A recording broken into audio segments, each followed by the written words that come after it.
Hello, Hayes. I thought I'd be thriving in my career at 30, but I actually feel more lost than ever. Working in the music industry has been my dream since I was 16. For the first 5 years after college, I had my dream job working at a record label, but to make a long story short, I burned out and left the industry for a year to reset. I truly missed the music industry, or I thought I did, so I eventually returned. I've had a few jobs since then, but nothing seems to stick. The pay is either too low, or I'm unfulfilled, or I'm overworked. I've been in lots of therapy to work through some deeper job-related issues, namely finding my worth and my identity in my work. I really thought I'd healed those unhealthy patterns, but I started a new music industry job 4 months ago, and I feel like I'm truly at rock bottom. All of my unhealthy patterns have resurfaced. I come home crying to my husband at least once a week. He tells me that it's just work, and I know he's right, but it is ruining my life. I'm also in a management position for the first time, which I realized pretty quickly I'm not cut out for, and definitely adds to my stress. I'm skipping plans with friends, I'm complaining 24/7, and I've lost all hope that I will ever find a job I love again. I'm hesitant to jump ship because I've only been here a few months, and I don't want to seem flaky or like a job hopper. And I'm fearful that I'll flee to something else only to realize I hate it again. Is it worth sticking it out if I'm truly miserable? Do you have any advice for getting through a period of time where you feel stuck and hopeless? Yours, help, I hate my job. Oh, my heart aches for you because right up there with feeling depressed and lost and isolated and like you're in the wrong relationship, like you're in the wrong romantic relationship, how consuming that can be. Right up there with it, I think, is feeling lost at work. When I think back on my life, some of the times that I have felt most separate from myself, most truly just like the lowest of fucking lows has been work related. So I feel for you, and I want you to know that even though right now it's so hard and it's been so hard for so long, you are at a moment where things are going to change, where things can change. They won't change if you don't take action. And I think you're taking action by writing this letter and having this conversation. But you have to keep taking action. Change doesn't just happen to us from complaining or wishful thinking. It is a result of our choices. And I think that right now you have an opportunity to start making new choices. And I think 30 years old, there's something about it where I feel like that is the time for so many people. When I turned 30, I was in a very similar place to you. And I mean, I'm only 32, so I'm not saying that from years down the line. But something about turning 30, I think, there is this like reckoning that's going on with who you are and how that is different from maybe who you thought you were going to be. And I feel like that's a huge piece of what you're asking me here. Yes, you're asking, is it too soon to quit my job? What should I do? And we can talk about those specifics. I do have thoughts on that. But beneath that question really is, how do I come to terms with who I actually am? You know, having a dream for yourself, a dream job, or an ideal persona since you were 16, since you were a teenager, that's pretty intense. You know, I think any of our dreams for ourselves, the things that we hope for, there comes a point where our lives are probably going to be a little different than what we imagined. Sometimes our dreams come true, and sometimes our dreams change. But I think the most painful thing is not actually the dream not coming true, but it's never giving yourself permission to like check in on the dream, never giving yourself permission to change who you are. And what I'm hearing here is that maybe you're not who you thought you were exactly. And I don't mean, maybe I should pause on that. Maybe I should pause on that because I think there's something deeply painful about being in a position that you've worked really hard for, that you've always really wanted, and then getting it. And when it isn't and when you're deeply miserable in that thing that you thought was going to make you happy, I think there can be something really fucking depressing about acknowledging that maybe you're not cut out for this, or maybe I could do this, but I actually don't like the way I feel. And there can be so much shame in that. I think there can be so much shame in everything you wanted coming true and realizing that everything you wanted was based on what? Was it actually based on who you really are and what your actual skill sets are, or the real life you want to build? Or was it based on somebody else's dream? Was it based on fiction? Was it based on something that maybe you made up? Was it based on the thing we do when we're like, oh, I'll be happy then, I'll be happy then, the excuses we make for why we're not satisfied? But I think we right now have to sit with maybe the dream you had at 16 to work in the music industry. Like maybe that was a 16-year-old dream, and you, the adult you, the you've grown into, the you actually are, maybe you haven't really thought about what you really want. I know so many people in my life, and I've certainly done this too, and I still struggle with it sometimes. We really hold on to a dream we had a while ago. And I think it's hard to detach. It's hard. Okay, what am I trying to say?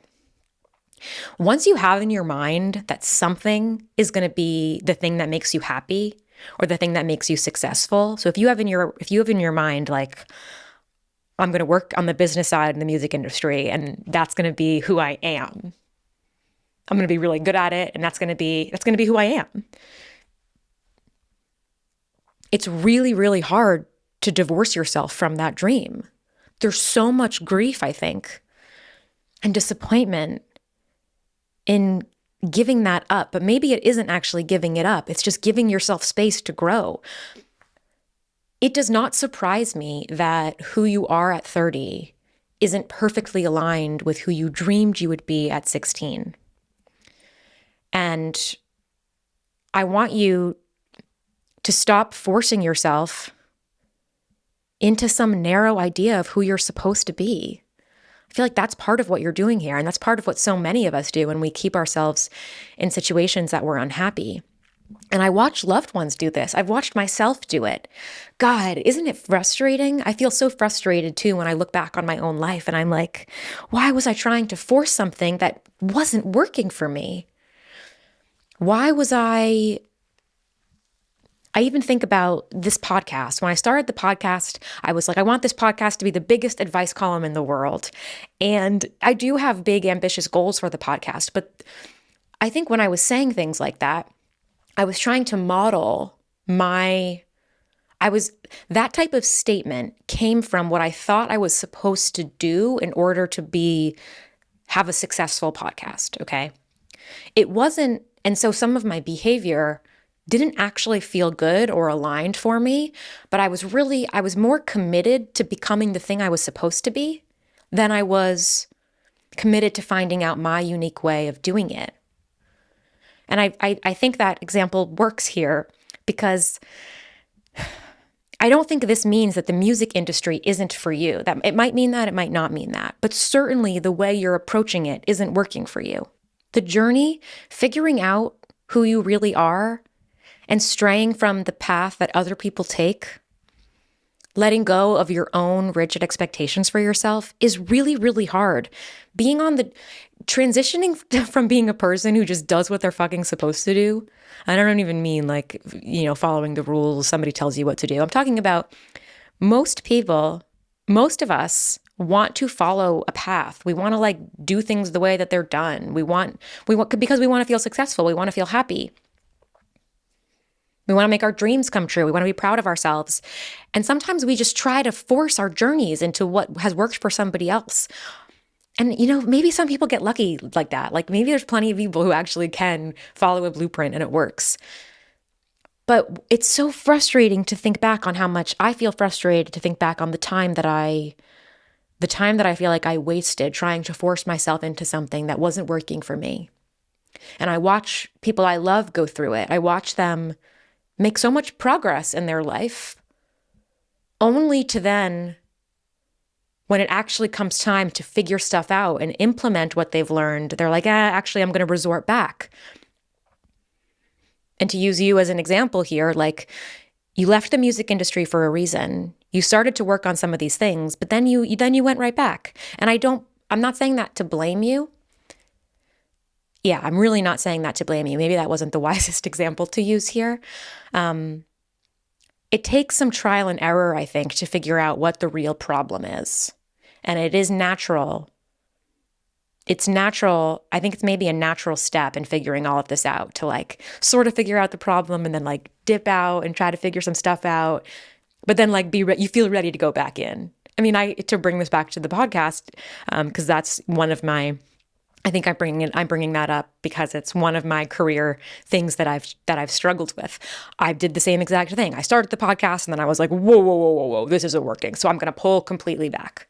So I stopped making it for a few months in the first year of it. I kicked it off in December. By February, I wasn't making it anymore.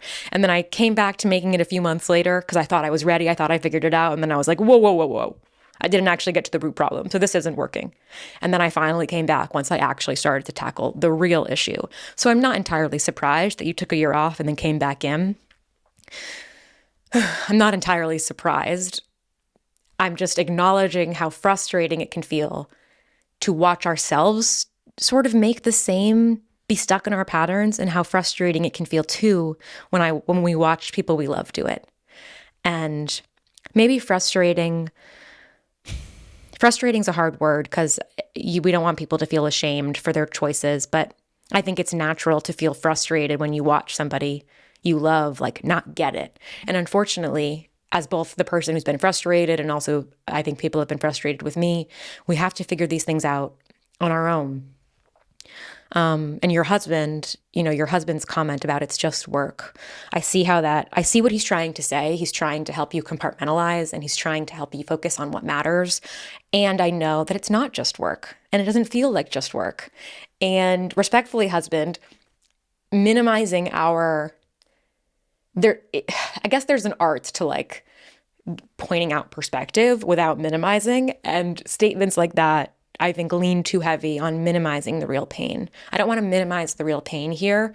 And I also want to acknowledge that you are keeping yourself there in some ways. There was something I wanted to get into. The being in therapy. So you mentioned you've been in therapy to work on some of these job-related issues, like finding your worth and your identity in your work. First of all, this is something that I also have struggled with, finding too much of my self-worth in work. And I find that this topic to be really complicated and really interesting and really important to get to the bottom of, because I don't think it's bad to get confidence from your work and to feel passionate about your work, or even for your work to be a big part of your life. Where we do get into trouble is when the work is where you derive your self-worth. But those two things even still feel too abstract to me, and they have felt too abstract for me as I try to deal with some of the same issues that you're dealing with. Where I have found maybe something useful, saying you find your self-worth in your work is almost too vague. It's what part of the work do you feel like you are attaching yourself unhealthy to? So for me, I felt like I was looking for too much of my sense of self in not even in the making of the work, but in other people's reaction to the work. And this predates my role as Hello Hayes and being a content creator. In my jobs, I was very attached to receiving, being the best at the job that I possibly could be, and being the person everybody could count on, going the extra mile.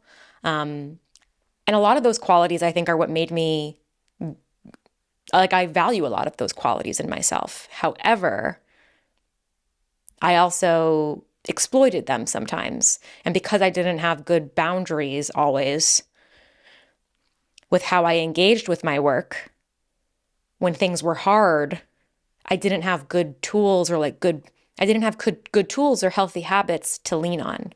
Part of why we practice boundaries regularly, I think, and part of why we need to develop better relationship with our work on a daily basis is to protect ourselves when things are hard. Otherwise, when things are hard, you have nothing to lean on. I was thinking, I learned once that meditation is and I don't meditate. It's probably something I'm missing in my life. Meditation, it's hard to when people say that when you're having a panic attack, or meditation is some tool that can really, really help you in moments of crisis and moments of distress. However, if you've never meditated before, or if you don't have a breathing practice, it's really hard to call upon that tool when you're in crisis. But if it's already a part of your routine and you've been doing it on the good days, then it actually feels a little bit easier. It's a little bit more manageable. It's a little more doable to do it when you're in crisis. I think we can be, I'll speak for myself. Like, I have been very black and white about relationship with work. So either I'm all in and it matters so much and it's everything. And then when I realized that maybe I had gone too much into that, I kind of pulled back completely. And then I was like, work doesn't matter at all. I need to completely detach my identity from my work. And that actually isn't true either for me, because the truth is that I am a person who is passionate about what I make. And part of healing this part of myself, I think, over the last year and a half, has been detaching myself from the outcomes of my work and learning to enjoy the process more and trusting the process more. So for me, it was less that I need to detach from work, more detach from outcomes. And I wonder if it could be helpful for you to get to the bottom more about where the self-worth issue is coming from, because sometimes it feels so abstract. I have a hard, self-worth to me is a hard thing to capture in words. It's a hard thing to articulate, because we do have to get our self-worth from somewhere, but it is important that it comes from inside. And there's so much history, life experiences that can go into how you have built up your sense of self-worth or how you haven't, where it might be lacking. I just find it's one of I remember when I first started seeing my therapist a little over 2 years ago, and I was in real crisis then. She said to me that one of the things we were going to work on was my trust in myself. And when I first started going to therapy, I was in real crisis. My biggest concern at the time was that I was not able to do my work. I was in such crisis that I could not get any work done. I had lost all my motivation. It wasn't even just lost my motivation. I was not a functioning person. I could not. It was the lowest point of my. It wasn't actually. When I started, it felt like the lowest point of my adult life. But boy, I had a little lower to go, baby. And then it was all the way up. But she said to me that I was going to work on finding my trust in myself. And when she said that, I think I've mentioned this on the podcast before in other episodes, I was like, what does that even mean? Okay, lady, trust in myself. Obviously I trust myself. What? And I still can't quite articulate what has happened and how that's changed, but I do have trust in myself now. And I think trust and self-worth are linked. And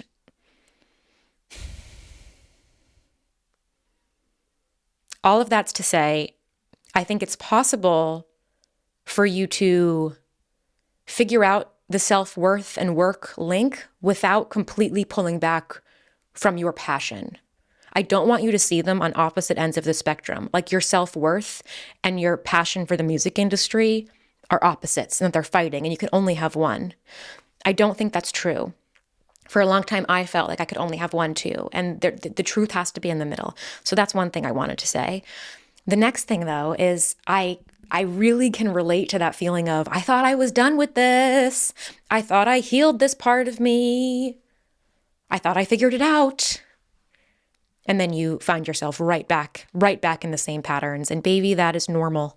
I actually think that maybe healing unhealthy patterns doesn't mean that they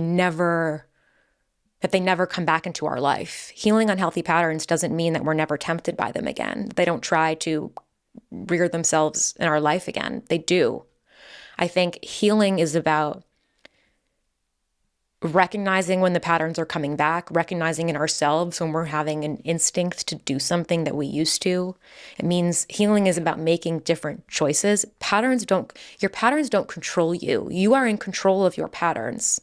Healing is about making the conscious choices to do something for the version of you that you really are and that you're trying to become.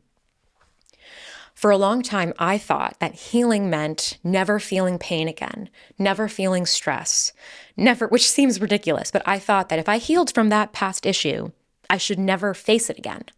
It should be in the back. It should be gone. But I don't think that's what healing is. And the more you practice making conscious choices, the more you practice doing the opposite of what your instincts tell you to do sometimes, I think it'll become easier to break the patterns. Breaking patterns is really, really hard. It's like breaking an addiction. It's not going to feel easy when your stressor or your trigger is in your life. I mean, it's so much easier to, sometimes we do have to pull back completely from something to start healing in that area, but eventually you do have to return to your life. And there's going to be triggers, or there's going to be things that come up that that test your healing. I really can relate to that. We all can relate to that, I think.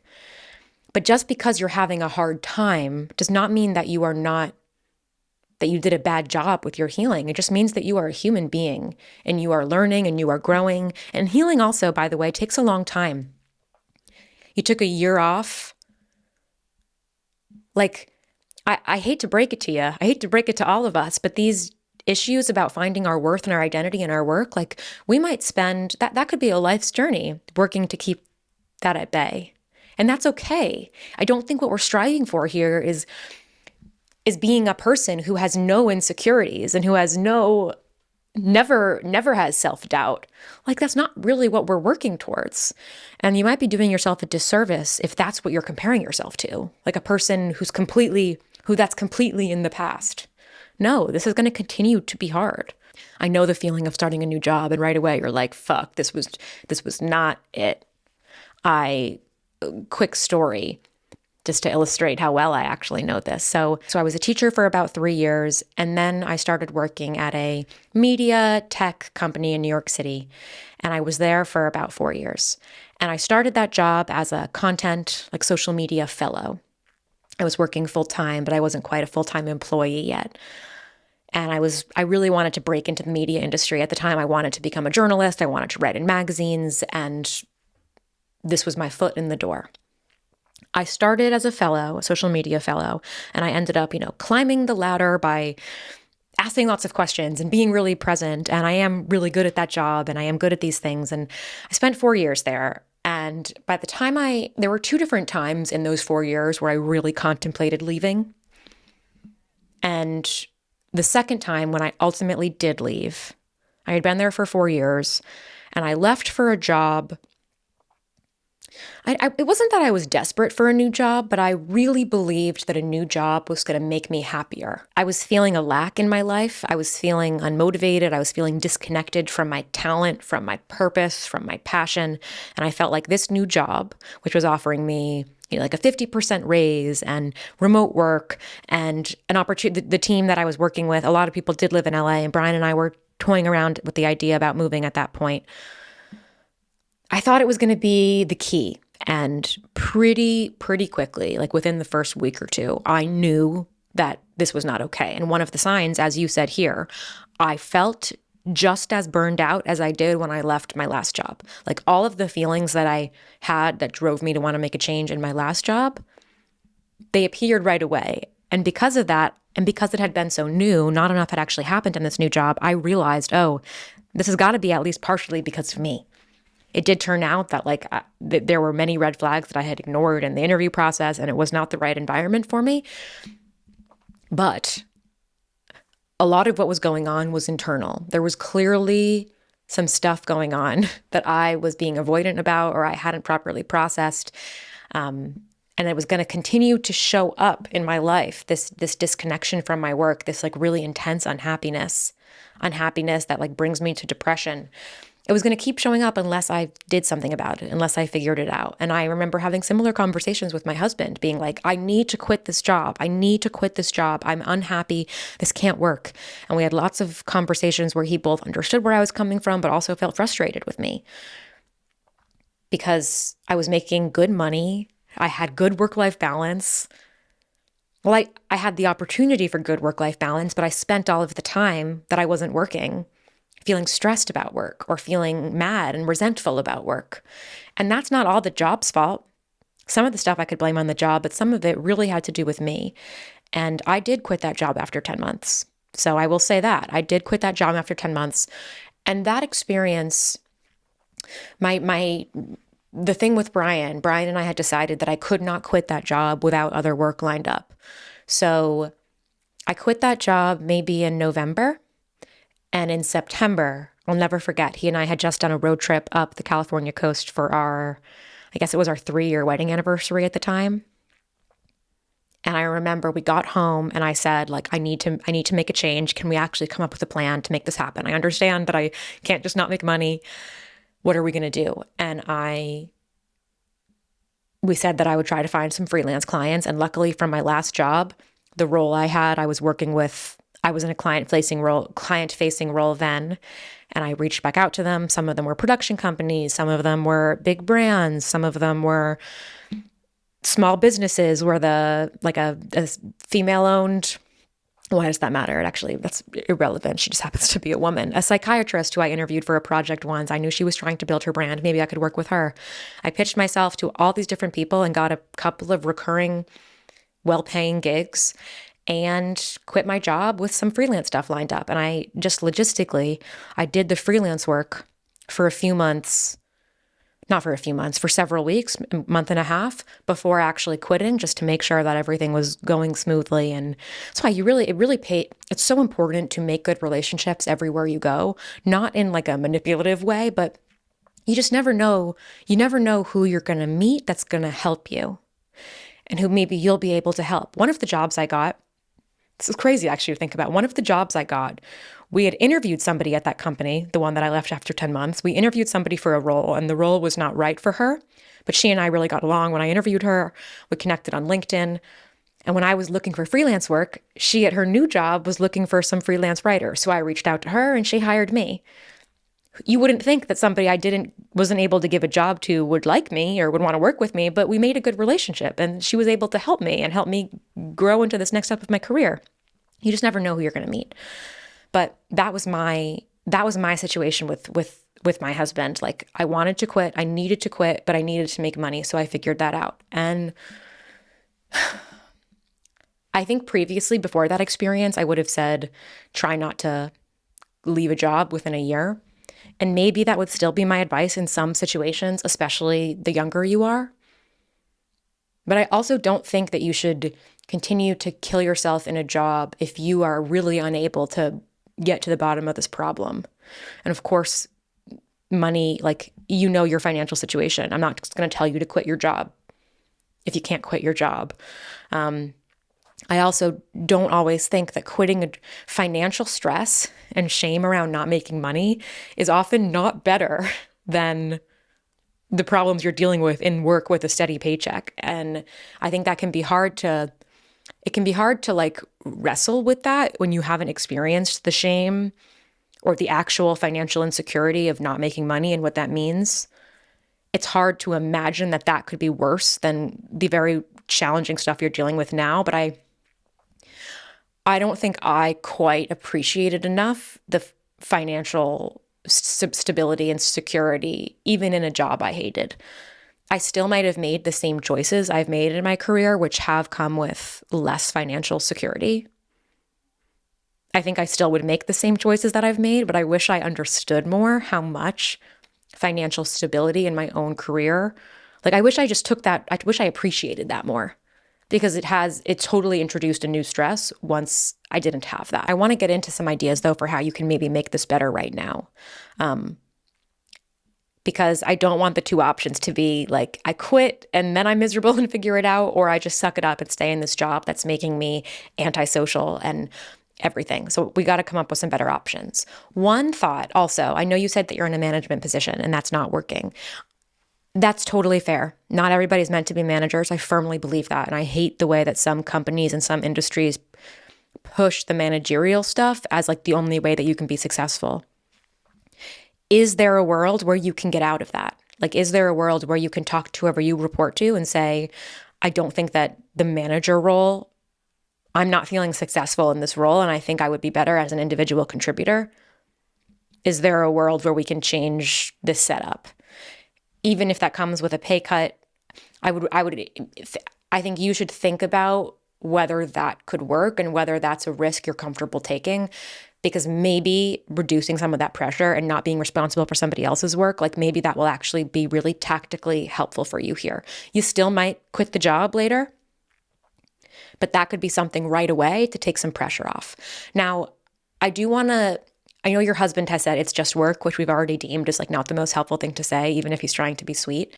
you do need to come up with some firmer boundaries for you and how you engage with your work, and then you need to stick with them. I'll never forget one of my best friends, Stephanie, when I was in this job that was driving me crazy. I was spiraling one night about a newsletter that we were going to send, and there was another writer who was working on it, but she sent it to me, and I did not think we could send it out. Like it was not okay. So then I wanted to rewrite it, but then I also didn't want her to feel like I rewrote it, and then I spent so many hours going back and forth, and I was just wasting time. No matter how much time I spent on it, this newsletter wasn't going to move the needle. Whether it was good or bad really didn't make a difference. And Stephanie said to me, after I had already spent all this time, she's like, what if you set a timer for 15 minutes and you trust that whatever you get done in 15 focused minutes is good enough? Now that involves trust in yourself and knowing your work. But what if you do that? Because there's always more work to be done.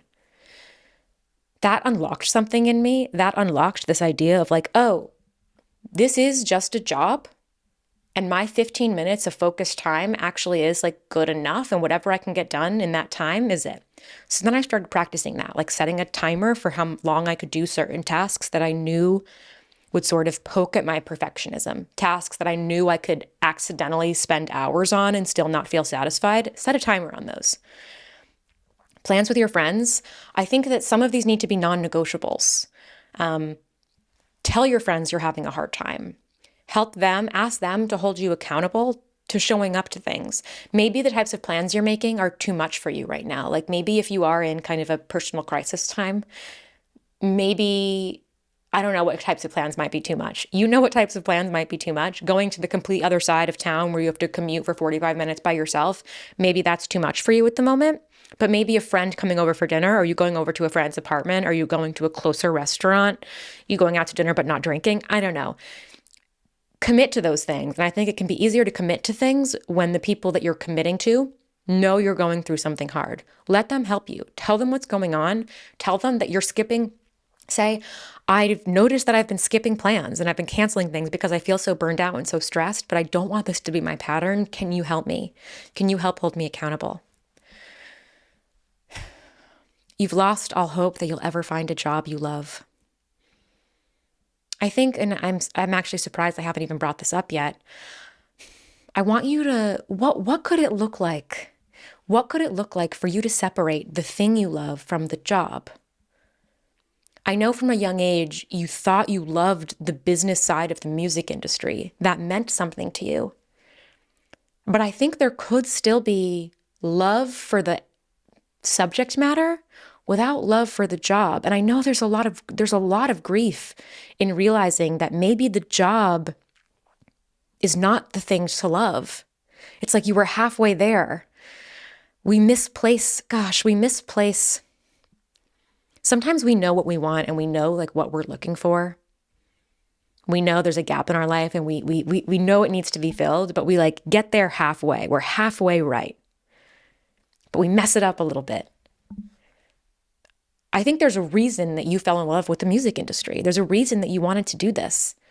But the actualization of that love might not have been becoming an executive in the music industry for reasons outside of your control. Some of it may have nothing to do with you. How could you have possibly known at 16 what that industry would actually look like? How could you have known what that industry would look like 20 years into the future? You couldn't have known. And I think you could find a job you love again, but what if you said, I don't need to find a job I love? What if your love could be placed somewhere else? What if your love could be placed mentoring young music students or business students? I'm going to reveal how little I know about the business side of the music industry. What if you could place your love for this subject matter in something other than the job? I know that's sad and I know that's scary and I know maybe it feels like you're giving up on yourself, but you're not. You're actually giving yourself permission to fall in love again. Maybe to reconnect with the thing you actually loved in the first place. Because you're right, what you're doing now is killing you. It will continue to degrade your life if you don't get ahead of it now. I feel like your inner child, the 16-year-old version of you, is like begging to be free. Like, your 16-year-old child is begging current you to let her grow.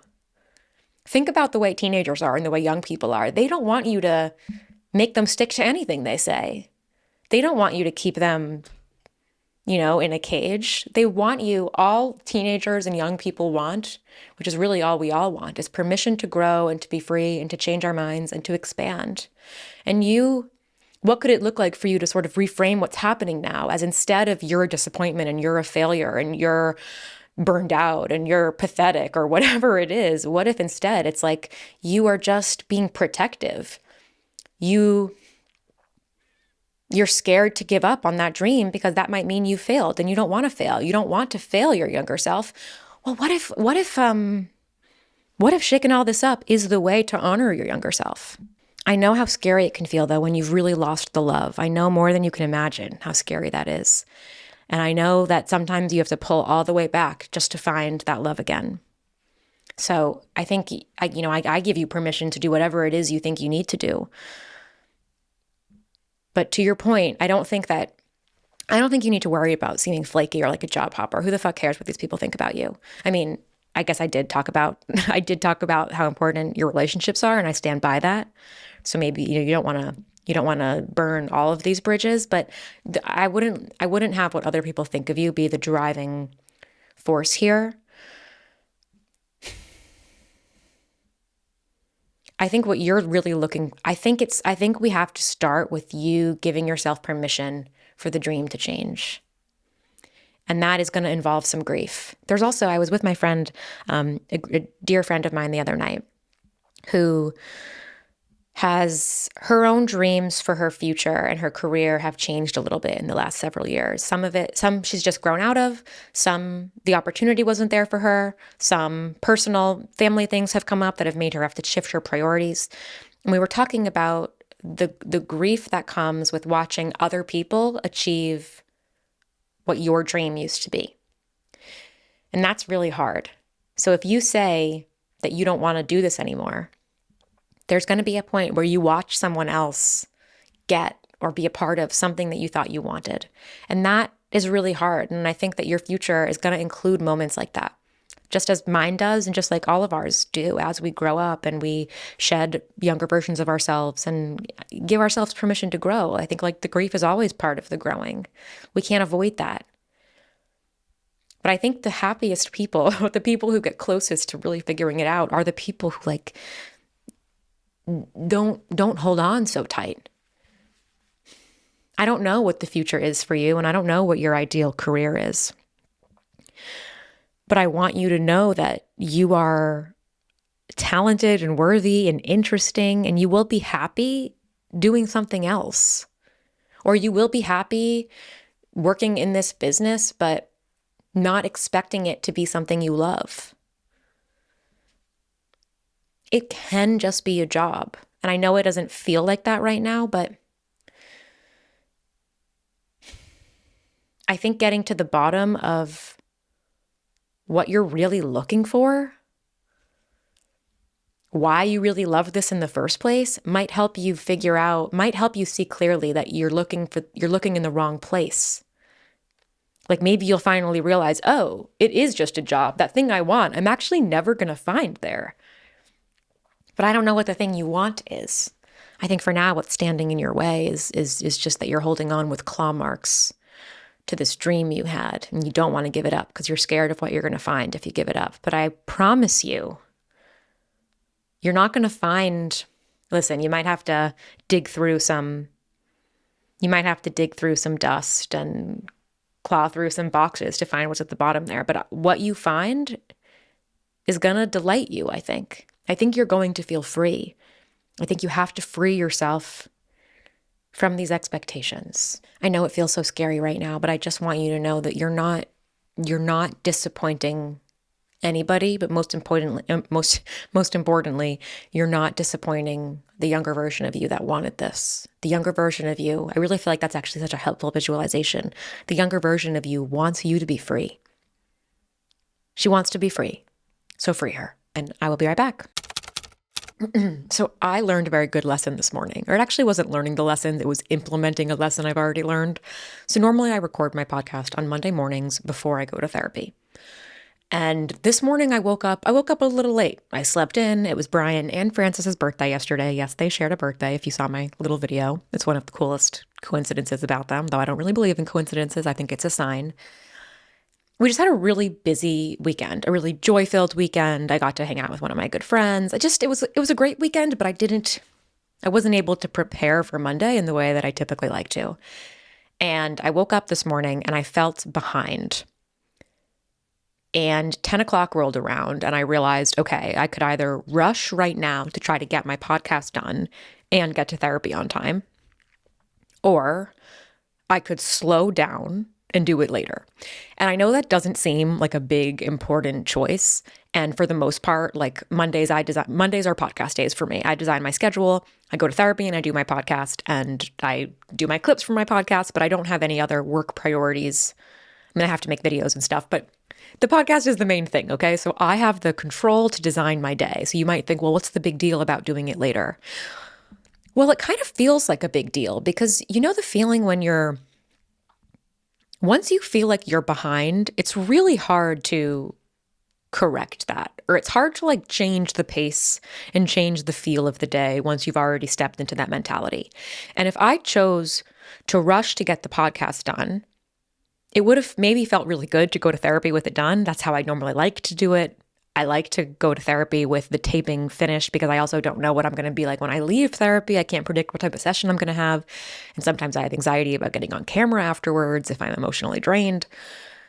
But I decided, you know what? I have an hour and a half now. And instead of rushing through the podcast, how else can I be productive? Well, I know I wanted to get some movement in today. I know I wanted to do a little bit of planning and computer activities, do some email stuff. And I did that. And I was able to record the podcast after, and it was okay. And it's such a small thing, but sometimes our instinct when we're rushed is to just keep rushing to get through it. But when we have the option to actually slow down, I think it sometimes has a better effect because at the end of the day, if the destination at the end of the day is going to be the same, the podcast has to get done. Sometimes we can afford to slow down a little bit just to change the mood and the vibe of the day. And I'm proud of myself for acknowledging that. And I want you to give yourself that option too sometimes. Sometimes you can't. Like there have been mornings where I was behind and I very much needed to record the podcast in the morning because I just couldn't do it later. And I was rushed and it had to happen that way. But don't let the times when you do have to rush force you to just rush all the time. Because sometimes you don't need to. Sometimes you can afford to then go upstairs and do your 15-minute skincare routine and do the work later. Sometimes you can slow down so you can speed up later. And that felt like an important lesson today. My eyeballs are hurting me. My eyeballs are hurting, which I recently realized is connected to my TMJ. Any other TMJ sufferers out here? I've been having, I don't even want to call it TMJ for sure, because I haven't gotten a diagnosis, but I have tons and tons of pain in my jaw area, stiffness in my jaw and behind my ears and around my eyeballs and the back of my head. And I finally went to a myofascial chiropractor treatment guy. And for the first time, I actually felt relief. I've seen a chiropractor before, didn't really help me. I've gone to get massages before. I mean, I like massages, but nothing has healed this real issue. Been to the dentist, got a night guard. That hasn't really helped at all. This was a 60-minute treatment. I went in. First 10 minutes, I told him about my issues. And then for the 50 minutes, he just did pressure release and, hands-on treatment on my face, my neck, my forearms, the front of my neck. I mean, this front of my neck area by the clavicle. When sometimes someone touches a pressure point and you feel it, like they touch something in your neck and you feel it all the way down to your fingertips? It was that kind of thing. And when I was describing my pain, he asked me if I get headaches around my eyeball. And I was like, actually, dude, I do. Is that related to this? And he's like, it might be. And I'll tell you guys, when we finished the 60-minute treatment, I stood up and I felt like I could see more clearly. Like my vision felt clearer. And I hate that there's such a barrier to physical care like this. Like we go to the dentist, we go to the doctor. For the most part, some of that's included in insurance. But things like massages, like why don't we, I wish it was just more normalized and more provided for us, that we also got care for our body in the form of like massage treatment or acupuncture or whatever it is. And I know some of that stuff is included in insurance, and I just maybe haven't done all my research to figure out what's included in insurance and making sure I have the right insurance. I mean, don't even get me started on insurance. Insurance I find to be so, one hospital bill, like getting one hospital bill for my broken elbow and misunderstanding when one needed to be paid. I was late for like one of them, and it was very, very complicated, but I ended up being late for one of them. And I can so quickly and clearly see how insurance and medical bills can ruin somebody's life. Anyway, I digress. I wish that we collectively took better care of our bodies, but that the care for our bodies was more accessible to us. Like this treatment was amazing, but it's because I paid for it out of pocket, right? It was $220 for an hour, which is like right on par with what a 60-minute massage is in my area, if I'm getting what I think should be a good one. So that price like actually felt right for me. I have paid more for massages of that length, actually. So the price felt right, but it's not like I already have a $200+ weekly charge in therapy. I can't also be doing it at this point in my financial life for my body, but I would really like to be. And it makes me sad that that is a luxury. Like seeing how much physically better I felt, it made me sad that that's a luxury.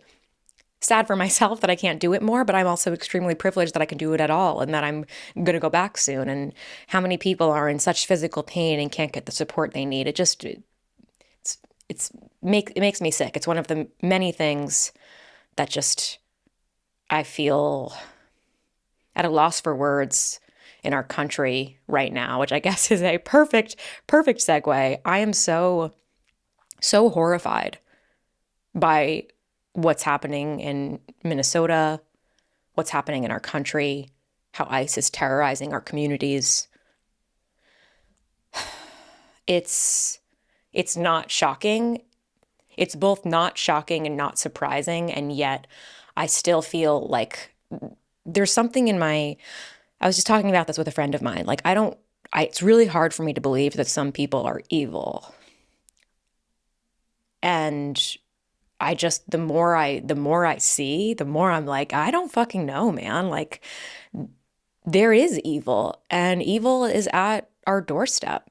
And there's so much to say here. There's so much good work being done to mutual aid programs on the ground, both in Minneapolis, but in other parts of the country. One thing I was thinking about last night, and you may have seen it on my Instagram, but I'll share it again here.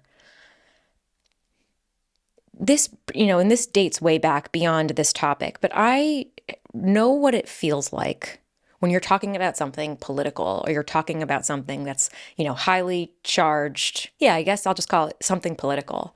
And you're talking with somebody who doesn't agree with you, or you're talking with somebody who maybe is on the other side, or they have strong beliefs too, and you guys are just not morally aligned, you're not politically aligned, but they use their knowledge, or their like factual knowledge.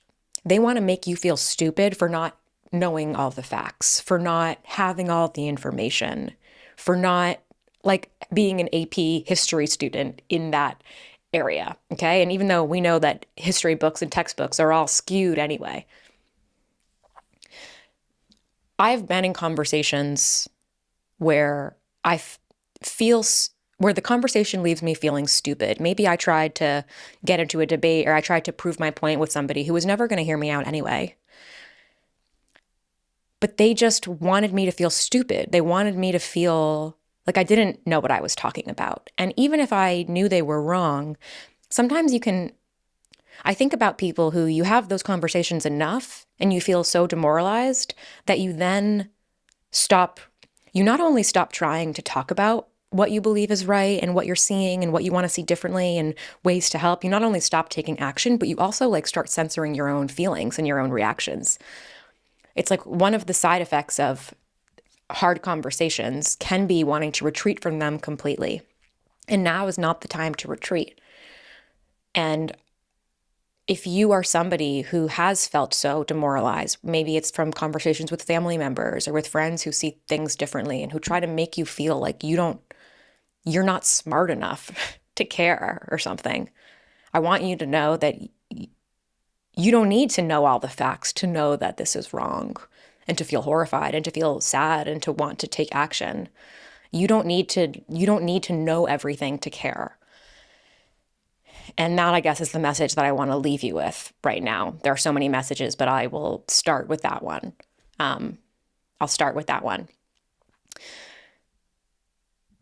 It feels a little weird to like switch topics, but I'm going to switch topics, and I want to challenge in my own brain that that's wrong to switch topics. Like, I think we have to be able to do both, to like hold space for what's happening and to talk about it, and then to kind of switch gears.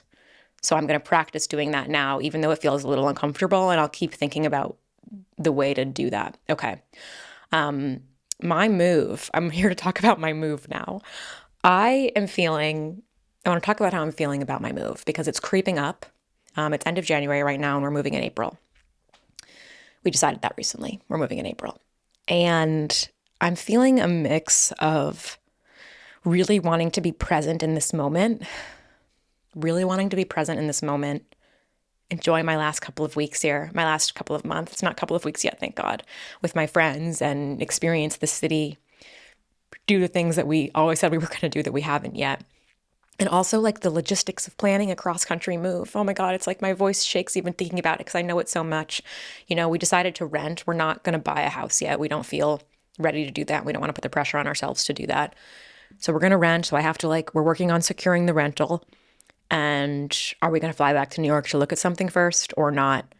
We have a couple of trips planned, like friends of ours. We're so fortunate. Friends of ours have a place in Colorado, and they last minute invited us out to go skiing. And Brian, listen, I don't like skiing. I'm scared of it. I will do it sometimes, but I'm also happy to just chill in the lodge, whatever. But Brian loves to ski, and our friends love to ski, and we've been out there with them before and had the best weekend ever. And they invited us to go, and sure, we can go to Colorado when we live on the East Coast, but getting to this airport from where we live is like so much easier than from flying from New York. So we decided to go. So that's a weekend we're doing that. And it's like, I don't say this to complain. We have so many incredible little things planned between now and when we move, but I feel pulled. I feel, I guess, overwhelmed by wanting to be present, but also needing to plan. And I really don't want to be avoidant about any of the stuff that's happening with the move. And I guess I'm not. I guess I am. I am balancing it pretty well. But then I also have my job. And I've been thinking a lot about people who run households and how overwhelming it must feel to pursue your career and also take care of your family and make sure everything runs properly. I'm feeling that a little bit right now I feel like my job is things are going well in my career. I have found trust in myself. I'm having fun. Things are really feeling good in the Hello Hayes department. And then I also want to make sure I'm seizing the moment here and not only staying in this little office and working all the time, and then also planning these trips and planning the move. I don't know. It feels like a lot, and I don't want to, how time just keeps moving? Time just keeps moving. I know that's going to keep happening here. And I feel pre-anticipatory anxiety about looking back on this quarter and feeling like I messed something up. I dropped the ball in some area. And the truth is I'm going to drop the ball. I'm going to drop the ball somewhere, and I have to just be okay with that. I just don't want to drop the important balls. I think I feel scared sometimes that it's things feel too good. Things feel too good right now. And I am nervous about something coming in to mess with that, and that I could play a role in something getting messed with. But things are actually good. I don't need to be fearful. I am prepared, and I'm prepared for any sadness that's going to come up. But it feels so top of mind for me right now, and I just wanted to share with you. It feels so top of mind, and I think I'm I don't really think about it. I'm kind of just balancing it and doing it and hopefully doing a good job. And then there are moments where I'm holy fuck, it's January 26th and we're moving first or second week of April. We're going to do a cross-country drive, by the way. Yeah, we're going to do a cross country drive because absolutely not. Am I putting Francis underneath the plane? Are you fucking kidding me? Absolutely not. A few weeks ago, right before we went to bed, I had this realization to Brian. I'm like, Brian, we can never move to Europe. He's like, move to Europe? We can never move to Europe because how would Francis get there? We'd have to take a boat. He's like, okay, I mean, we're not moving to Europe, but understood. So we're driving across the country. We are driving across the country, which is going to be really fun. I think we're going to do it in about a week. So I think it'll be really fun to do like road trip content too. I think that will be really fun. We need to plan our route. Originally, when we weren't sure what month we were going to leave, the month was going to dictate the route because we wouldn't want to go too north with the snow. We have a Tesla, trigger warning. We do have a Tesla. I know I dislike it also, but we bought that car a while ago and I unfortunately do love the car, but I do think it does come with the trigger warning. So we'll be driving across the country with our Tesla, which is fine in snow, but maybe not the best, like, going through the Rocky Mountains or whatever. But we are going to take a cool route. If anyone has ever done a cross-country road trip and has thoughts, recommendations, you have any ideas for the route we can take, I am all ears at this point. I completely, this is what I mean. I did not forget that we have to plan that. Luckily, I have a partner who participates, that we do have our own roles. But I do have to plan the cross-country road trip. Like, that's not fucking nothing. That is not nothing. We have to pack up this house. And this is how the mind spirals. This is just speaking of the caregivers and moms. And there was a moment, so Brian and Francis shared a birthday this weekend. Francis turned 1, my little love angel, and Brian turned 34, my second love angel. And as last week was getting to a close, I had this feeling that like I didn't do enough to prepare for their birthdays. Like we're so busy right now with all of the things that I listed. And I was like, oh my God, even though I had talked with Brian a bunch about what we were going to do for his birthday and what he wanted and how we were going to celebrate the two of them, I just had this feeling that I wasn't doing enough, that I wasn't prepared enough, that they were going to be disappointed, that I was going to drop the ball. And then I had this moment of like, if you can't even do this, if you can't even plan birthdays for your husband and for your dog, how are you ever going to be one of those moms that plans good birthday parties for their kids? And as soon as I had the thought, I caught it and I was like, that's not nice, first of all. Second of all, you're going to be a great mom if you decide to be a mom. And there are so many ways to celebrate your kids' birthdays. And yes, I love going to the really fancy, fun 1-year-old birthday parties that I've been to, but it could also be really fun if our birthday style is that we order pizzas and get a cake and it's fun at home with a small little thing with our close friends. I don't know. But it was just, I couldn't really believe how that pressure it's already sinking into my head. And I know I both know it's crazy. And I doubt that I'm the only person who has felt that way, who either isn't a mom or is becoming a mom. I don't know. I just share that with you, I guess, just as a human moment. And if you felt that way, you're not alone. And we're all going to figure it out in our own way. There's not one way to do things. I think the pressure is normal, but we have to, when we notice those thoughts creeping into our head, we then have to snap ourselves out of it, I guess. I think that's all I got for you today. It's been great chatting with you. Thank you so much for listening. If you would like to send me an advice letter, you can send it to hellohayesbusiness@gmail.com. And if you have any thoughts for what you'd like to hear me talk about in the second half of these episodes, I'd love to hear your thoughts. Any feedback you have, anything you'd like to hear me talk on. Love your ideas. And I appreciate you listening. Thanks for hanging out. I'll see you next week.